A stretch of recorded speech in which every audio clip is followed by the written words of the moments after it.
Hi and welcome again to the new edition of Bounceback.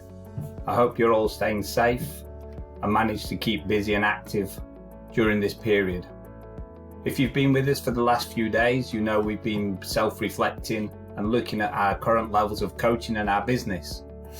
And now, having identified your goals and your personal development plan, today we're going to have a look at how to actually develop a brand. So everybody now has a brand. Whether you like it or not, you have a brand. People already know something about you, maybe through your social media, if you're on Facebook or Twitter or Instagram. People already make an opinion of you. Gone are the days where you get to make a first impression, as most people now already have an impression of you before they even meet you through the world of social media.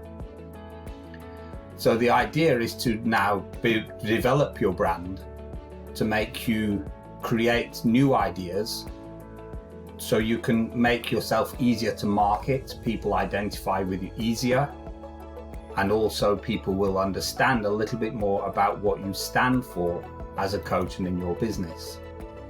So there are 16 different things we're going to look at in different ways. So the first one is actually to determine what your USP is, your unique selling point.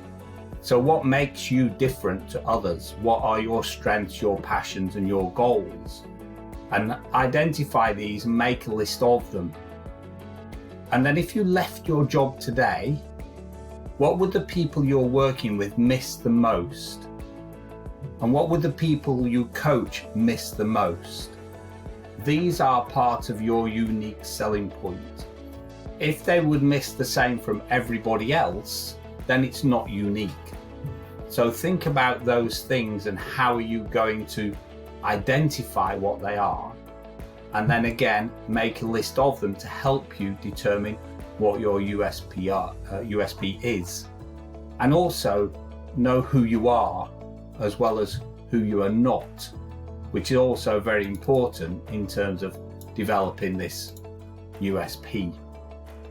So if you have a look at other people's personal brands, other people that you actually admire, or brands that you would associate with and like to align yourself with, and see what they've done and how they've developed it, and get advice from other people.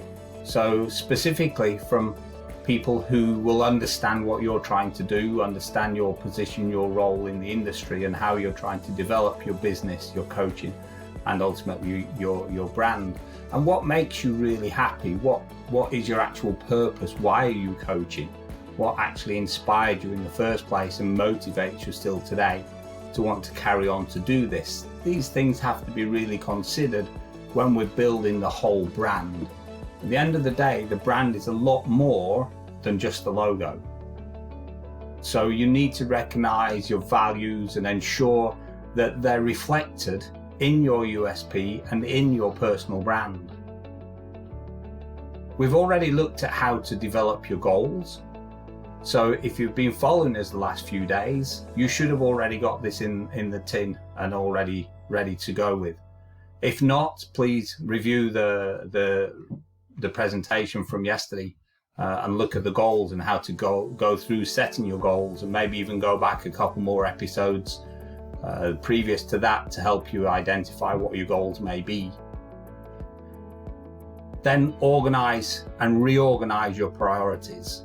The most important things in your professional life, what's the most important thing in your personal life, and prioritize these. Again, we've done this previously when we were looking at your skills scan and then looking at your personal development plan. We've started to prioritize these, and also again in the goal setting, we nailed 10 goals and put them in order. So again, we should be somewhere there already with this part of it, and make sure there's a balance, which again is something that we did very carefully in the goal setting that we actually did yesterday. Make the most of your time. So make a to-do list each day, but also try and give those to-do tasks a date for completion. Otherwise that to-do list just continues rolling and rolling and rolling, and you never actually get to finish it. So try and give yourself dates and deadlines on everything you do. You should have got your priorities, but try to avoid being a perfectionist. If you're a perfectionist, it's very difficult to move on to something new because we always think we can do something a little bit better and a little bit better, and we never get to progress. So make sure it's good, but it doesn't have to be perfect. Not every time. It's almost impossible to do that. And question as you go. You learn a lot more by questioning. Ask questions of the right people. Keep asking questions. You'll learn from doing that. And recognize that you will get tension if you're setting such strict goals with deadlines. You are going to put pressure on yourself. But it's those people who actually strive and flourish in these situations that actually achieve the most. Don't clutter your mind. Don't have too many things going on. Don't clutter your desk. Keep yourself nice and tidy, and it helps you stay focused in everything that you do. And don't just sit back and do nothing. Perhaps at this moment in time, that's one of the easiest things to do. But now realistically, we're asking you to spend an hour a day trying to improve yourself, look at your reviews and how you're doing in the past, and plan for the future so we're ready to go and bounce back as soon as we can. Don't get interrupted if you can help it. Maybe not that easy at the moment, but again, try and get yourself boxed off in a space where you can work and concentrate and focus properly while you're spending your hour a day doing this. And put margins in your calendar, leave spaces in your calendar. Don't fill it too full, otherwise you get cluttered again and no time to move. And pay attention to the detail. Now, we're building a brand. The brand is not just the logo, it's the whole thing around it. People have a perception of a brand. They know what they expect from that brand in terms of customer service, in terms of personalities, in terms of the looks of things. So when you're actually working, pay attention to those details. How do you dress? What impression do you give to people in the way that you present yourself, the way that you speak to people, the way that you stand and act? And also then in real life, how do you deal with people? What's your way of discussing, of talking, of interacting, of communicating? These actually become part of you, and you now are your brand. So be very conscious in the first place of what those things are, because that is building people's perception and understanding of you and your brand. And also, even in the way that you write emails, it becomes part of your brand. Anybody that's received emails from me, 99% sure it always finishes with cheers. That's my tagline. That's what people expect from me. And the amount of people that email me back and put the same is amazing. But that's part of my brand. It's something that's developed over time, not knowingly, until I got people replying and doing the same that I knew would never have said that. And then that became part of it. And look at your social media presence. Make sure there's consistency across your media. Make sure the images you're sharing are the same, the wording is the same, and you're getting the same message, the same image, the same representation across all your social media. Don't confuse one with the other. I don't know about you when the last time you updated your resume, but you actually never know. And probably at this moment in time, we have no idea what's going to happen in the labour market and how many coaches and coaching is going to get affected. So my advice now is take some time while you have some, look at your resume, update it, make it look as accurate and professional as you possibly can. Include in it your vision, which is something we're going to work on tomorrow. And then you can get a very good presentation and give a very good image from the very first place. Become a social networker. Some people don't like this, some people do. Depends on the kind of market you're going to be working in. If you're working with the people that are involved in social media in their own time, then you have to be in that media if you want to communicate and deal with those people. If the people you're dealing with don't do social network, you don't need to do it, as long as you're going to stay with that group forever.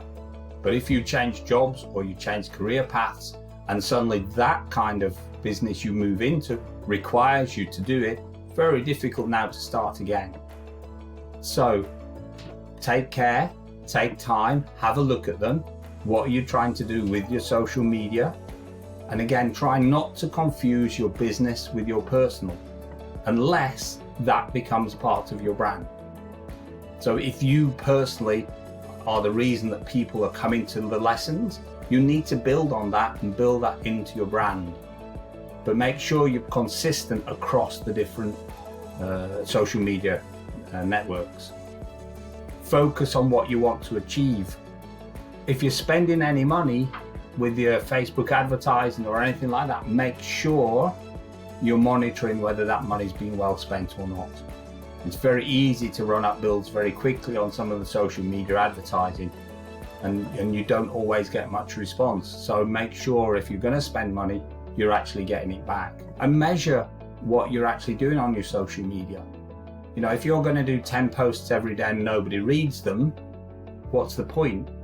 So maybe you'd be better doing less posts more frequently, or more posts less frequently, or a combination of both. But you must monitor it, otherwise you could well be wasting your time.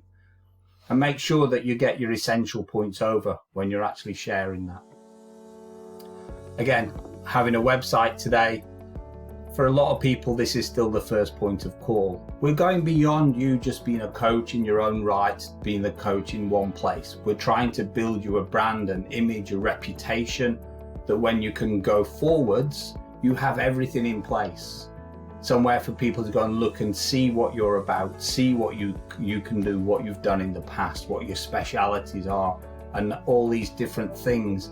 Your image and everything is again portrayed through your website. And if you're going to do one, make sure you actually update it and keep it updated on a regular basis. Nothing worse than having a website that's quoting something from 3 years ago. That would just be worse than not having one at all. So take the time to do it properly. Give an idea of what your business is. It is for many people their first port of call. It's where they're going to look first. So include, if you can, even put in a shop there. Put other things in there, give things, give advice, give tips. Don't just make it solely about you. Give it something that can change on a regular basis to get people coming back to your website.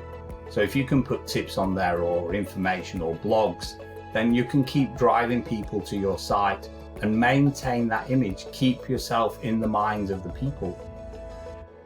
Just mention blogs now. We all have opinions, and it's our opinion. Therefore, we can never be wrong. So why not share some? It might provoke debate. It might provoke a good response. You might make some friends, you might make some enemies. But at the end of the day, it's your opinion. And being out there and being in that situation, people get drawn to you. And again, build a blog through your website, drive the business through your website. And again, the blog has to match up with what you're actually trying to do with your brand. So it's got to be interesting. Make sure you relate it to your unique skills and bring it back together, so you're just reaffirming all the time what you stand for and what you as your brand actually stand for. Getting published in a way is not so easy as it used to be, because there are no publications pretty much anymore.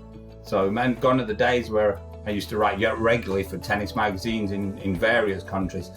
They just don't exist anymore. But there is the opportunity, obviously, to share this now online. Much easier to, if you want to create a book or an ebook, it's not so difficult. You can self-publish and then you release it through all your social medias.